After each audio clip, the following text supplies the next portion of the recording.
Il y a 100 ans, se terminait une guerre d'une intensité et d'une échelle encore jamais vue. Une guerre ayant impliqué plus de 60 millions de soldats à travers le monde. Dans cette vidéo, retraçons les origines, le déroulement et les conséquences de la Première Guerre mondiale.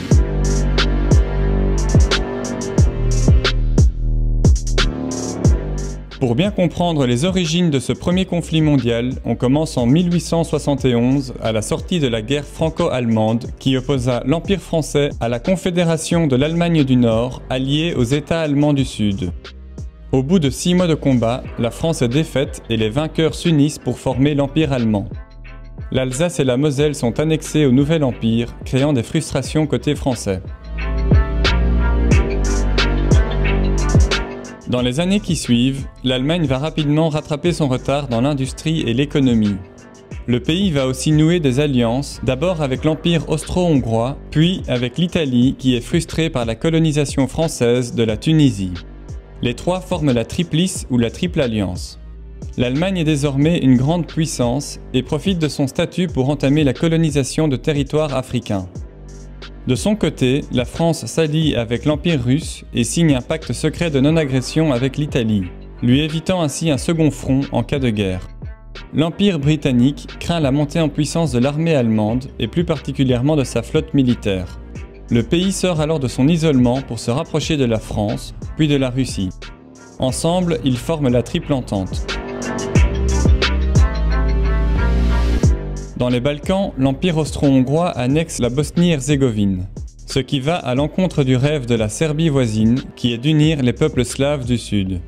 Ce projet plaît à la Russie, qui se rapproche diplomatiquement du pays. Le 29 juin 1914, à Sarajevo, un jeune nationaliste serbe de Bosnie assassine l'héritier du trône d'Autriche et sa femme. L'Autriche-Hongrie accuse la Serbie d'avoir organisé l'attentat et malgré les menaces russes, lui déclare la guerre le mois suivant. En quelques jours, le conflit s'étend entre les pays de la Triple Entente et de la Triple Alliance. Seule l'Italie reste neutre pour le moment. Le plan allemand est de prendre de vitesse l'armée française qui est concentrée à l'est en la contournant par le nord. Pour y arriver, l'Allemagne viole la neutralité du Luxembourg et de la Belgique. Les armées françaises, britanniques et belges sont contraintes de battre en retraite. Craignant la prise de Paris, le gouvernement français fuit la capitale pour s'installer à Bordeaux. Mais l'armée allemande se détourne de la ville pour continuer l'encerclement de l'armée française. Ils sont alors attaqués sur le flanc par l'armée de Paris qui les oblige à se retrancher plus au nord, marquant l'échec du plan Schlieffen. Le nouvel objectif allemand est d'atteindre les ports stratégiques de Calais, Dunkerque et Boulogne-sur-Mer pour couper les ravitaillements britanniques. L'armée belge est en infériorité et ne peut résister à l'avancée allemande. Dans la plaine de l'Isère, le choix est alors fait d'ouvrir les vannes des écluses afin d'inonder les polders. L'armée allemande est stoppée net, ce qui laisse le temps aux Alliés de s'organiser et d'installer des tranchées. Celles-ci feront 700 km de long, depuis la mer du Nord jusqu'en Suisse, figeant la ligne de front. Le front étant stabilisé à l'ouest, l'Allemagne envoie ses troupes en renfort à l'est pour contrer l'offensive russe qui met l'Autriche-Hongrie en difficulté. Autre rival de l'Empire russe, l'Empire ottoman profite de la situation pour rentrer en guerre aux côtés de l'Allemagne. Un nouveau front est créé à l'est de la mer Noire et un autre dans le Sinaï face au protectorat britannique en Égypte. Pour affaiblir l'Empire ottoman, les Britanniques vont soutenir une rébellion arabe en leur promettant l'indépendance sur les terres libérées. Enfin, l'Italie déclare la guerre à l'Autriche-Hongrie avec l'espoir d'y gagner des territoires. En Asie, le Japon est entré en guerre contre l'Allemagne et s'empare de ses colonies dans le Pacifique et en Chine. En Afrique, les colonies allemandes sont prises d'assaut par les forces françaises, britanniques et belges. Les populations locales sont enrôlées dans les armées européennes. La France mobilise près de 800 000 personnes dont une bonne partie est envoyée en Europe. L'Empire britannique enrôle pour sa part 2 700 000 hommes provenant de ses dominions et de ses colonies. À l'ouest, les Allemands vont innover militairement. Ils sont les premiers à organiser des bombardements aériens orchestrés par des zeppelins. Londres et Paris sont régulièrement touchés. L'aviation est dans un premier temps utilisée pour des repérages, mais rapidement on arme les avions avec des mitrailleuses et on assiste aux premiers combats aériens. Autre nouveauté, l'Allemagne se lance dans une guerre sous-marine dans les eaux territoriales britanniques où elle coule les navires qu'elle croise. Enfin, dans les tranchées, les Allemands seront les premiers à utiliser des gaz toxiques qui seront envoyés au gré des vents et feront de nombreuses victimes. Malgré quelques tentatives de percée coûteuses en vie, la ligne de front reste fixe.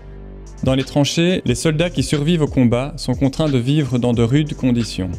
La boue, la vermine, les rats et l'odeur des cadavres en décomposition mettent leurs nerfs à rude épreuve. Au printemps, une partie d'entre eux, côté français, commenceront des mutineries qui seront réprimées. En face, l'Allemagne aussi se lasse de la situation. Le pays se concentre désormais sur la guerre économique et envoie ses sous-marins dans l'Atlantique pour couler tout navire, même commerciaux, se dirigeant vers le Royaume-Uni. Épuisée par la guerre, la Russie compte déjà plus d'1 700 000 pertes humaines parmi ses troupes. Le moral est au plus bas sur le front et parmi la population. A lieu alors une courte révolution qui fait tomber le régime des tsars. Au même moment, les États-Unis se retrouvent victimes du blocus commercial en Atlantique. Ils décident alors d'entrer en guerre aux côtés des Alliés.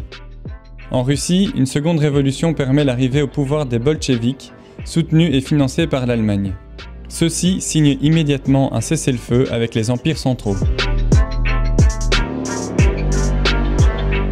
L'Allemagne est soulagée côté russe et peut maintenant concentrer ses troupes à l'ouest. Le pays réussit une percée et se rapproche de Paris qu'il bombarde. Mais l'armée allemande évolue trop précipitamment vers le sud. L'armée française contre-attaque sur le flanc et désagrège les défenses allemandes. Dans la panique, les soldats allemands se replient vers le nord. À partir de ce moment, les Alliés mènent sur tous les fronts. En Allemagne, des mutineries et une vague révolutionnaire obligent l'empereur à abdiquer et permet la signature de l'armistice, marquant la fin de la guerre qui aura coûté la vie à plus de 18 millions de personnes. Le 28 juin 1919, c'est la signature du traité de paix à Versailles. Les représentants allemands n'y sont pas conviés, le pays est contraint d'accepter les exigences des vainqueurs. L'Allemagne et ses alliés sont déclarés seuls responsables des dommages de la guerre et doivent payer de lourdes compensations. L'Autriche-Hongrie et l'Empire ottoman sont démantelés, laissant la place à de nouveaux pays ou colonies. L'Allemagne, quant à elle, se retrouve humiliée et surendettée. Son armée est démantelée et ses colonies sont partagées entre les vainqueurs. Le pays cède 15% de ses territoires à la France, à la Belgique, au Danemark et à la Pologne qui est recréée. Seule maigre consolation, le pays est resté intact car il n'y a pas eu de combat. Son industrie est donc toujours debout. Cette humiliation imposée aux Allemands laisse déjà présager une envie de revanche.